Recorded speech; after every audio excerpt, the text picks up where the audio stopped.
Squid Game. Bon, si t'as cliqué sur la vidéo, c'est sûrement que t'as déjà vu la série ou alors que t'en as entendu parler. De toute façon, vu la hype en ce moment sur la série, t'as pas pu passer à côté. En tout cas, salut à tous, c'est Nai. Aujourd'hui, on se retrouve pour une nouvelle vidéo. Et dans cette vidéo, on va théoriser un max sur la saison 2 de Squid Game. Déjà que la première saison nous a réservé énormément de surprises, on va voir ce que la deuxième peut nous cacher. Mais avant que la vidéo commence, pose ton petit like, abonne-toi, ça m'aide énormément. Enfin bref, j'espère que vous êtes prêts. C'est parti.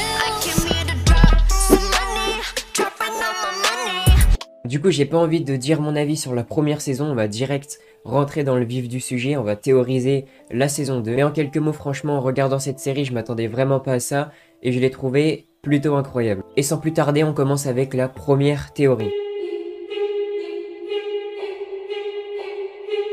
Bon, cette théorie, tu l'as peut-être déjà entendue quelque part, mais si on se souvient bien, pour participer au jeu, au début de la saison, Gi-Hoon a rencontré une personne, tout simplement, qui lui a proposé de jouer à un jeu avec deux enveloppes. Ces deux enveloppes, il y en avait une bleue et une rouge. Gi-Hoon a donc fait le choix de prendre l'enveloppe bleue. Et c'est là où la théorie commence, car que se serait-il passé s'il avait choisi l'enveloppe rouge? Bon, la théorie dit que les joueurs choisissant l'enveloppe rouge seraient donc des soldats, et ceux choisissant l'enveloppe bleue, des joueurs, tout simplement liés à la couleur de leur costume. Alors vous allez tout de suite me dire, oui mais la couleur des joueurs est verte, mais je tiens à vous préciser que la couleur, moi aussi j'ai cru que c'était verte, mais au final, elle est bel et bien bleue. D'autant plus que dans le dernier épisode, Gi-Hoon, on le voit avec les cheveux rouges. Et si par hasard, il aurait choisi l'enveloppe rouge, et s'il rejoindrait le jeu en tant que garde? Surtout que vu son état d'esprit actuel, c'est impossible que les créateurs du jeu le relaissent jouer au jeu. Et c'est pour ça que s'il devient garde, il pourrait tout simplement mettre fin au jeu,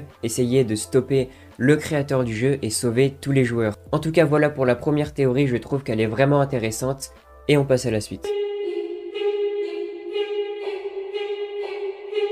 La deuxième théorie qui est pourquoi In-Oh dirige le jeu. Et oui, la question de pourquoi il a décidé de diriger le jeu, sachant que même lui, on a su qu'il avait joué au jeu, qu'il avait été victime du jeu. Alors pourquoi a-t-il décidé de devenir maître du jeu? C'est vraiment bizarre. Et ça rejoint tout simplement la première théorie que je vous ai dit juste avant. Et s'il lui aussi avait décidé de rejouer et en prenant l'enveloppe rouge? Peut-être que lui aussi il a subi pareil que Gi-Hoon et il a donc voulu lui aussi sauver les autres joueurs. Mais au final, en revenant, il a eu l'occasion d'être maître du jeu et vu tout l'argent qu'il devait gagner, bah il est resté. Et si Gi-Hoon lui aussi revenait dans le jeu et devenait maître à son tour, pourquoi pas?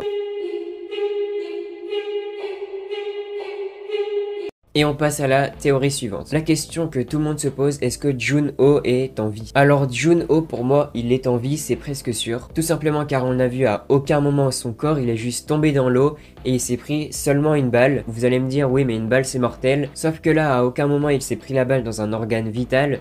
Du coup, il peut toujours être en vie. Et en plus, on sait très bien quand on voit pas le corps des personnes qui sont mortes, on peut toujours s'attendre à un retour. En tout cas, ça on verra dans la saison 2, mais pour moi, Jun-Ho aura un rôle très important dans la deuxième saison. Et même selon moi, il pourrait aider Gi-Hoon tout simplement, car en plus, ils se sont déjà rencontrés auparavant, donc pour moi, ils pourraient s'allier pour détruire le jeu. Ensuite, on continue, et là, il y a la théorie des VIP. Bon, dans l'épisode 8, où on voit tous les VIP des Squid Game, eh bien on apprend que ces VIP sont des riches venus du monde entier. Du coup on apprend en même temps que c'est pas le seul Squid Game là où ils sont, mais qu'il y en a partout dans le monde. Du coup oui, ils ont révélé qu'il y avait d'autres Squid Game partout dans le monde, mais ils ont quand même dit que celle coréenne restait la meilleure. C'est pour ça que tous les VIP se rejoignaient ici. Du coup la théorie serait qu'on voit les autres Squid Game du reste du monde et que plusieurs personnes essayent de détruire tous les jeux. Donc voilà, en gros ce seraient des personnes qui rejoignent Gi-Hoon et du coup aussi bien évidemment Jun-Ho qui serait toujours en vie. Et maintenant on passe à la toute dernière théorie. Bon, déjà au tout début de la série, dans la scène qui introduit l'endroit où tous les joueurs vont devoir habiter entre guillemets durant les épreuves, eh bien on voit sur les murs des illustrations montrant toutes les épreuves. Que ce soit le 1, 2, 3 soleil, l'épreuve où ils doivent casser les biscuits, enfin du coup pas les casser pour le coup, l'épreuve du tir à la corde, avec aussi l'épreuve des vitres, sans oublier bien sûr la dernière épreuve du calamar. Bon, je crois que je vous ai déjà dit qu'on voyait au début mais on voit aussi toutes les épreuves à la fin quand il reste plus que les 3 joueurs. Et du coup le fait que les épreuves étaient devant leurs yeux depuis le début, ça amènerait tout simplement à la théorie et si en fait le jeu n'était pas si sadique que ça. Bon bien sûr que si qu'il est parce que même s'ils avaient les épreuves devant leurs yeux, eh bien ils auraient pu mourir tout simplement parce que pas tout le monde n'aurait réussi les épreuves. Mais du coup on pourrait penser et si le créateur actuel du jeu qui a aussi été lui joueur auparavant et qui a su toutes les souffrances du jeu, et s'il n'était pas si méchant que ça et qu'il a voulu mettre les épreuves devant les yeux tout simplement des autres joueurs. En tout cas c'est vraiment possible et on verra dans la deuxième saison s'il reste gentil ou méchant. En tout cas voilà, c'est déjà la fin de cette vidéo, j'espère que toutes ces théories sur Squid Game vous auront plu. Si vous avez d'autres théories à partager, n'hésitez pas à le dire dans les commentaires. En tout cas, encore une fois, je le dis, cette série elle est incroyable. Je pense que je ferai d'autres vidéos sur Squid Game, notamment les infos sur la saison 2 dès que j'ai plus d'informations. En tout cas, c'était tout pour moi et moi je vous dis à la prochaine pour une nouvelle vidéo. Ciao.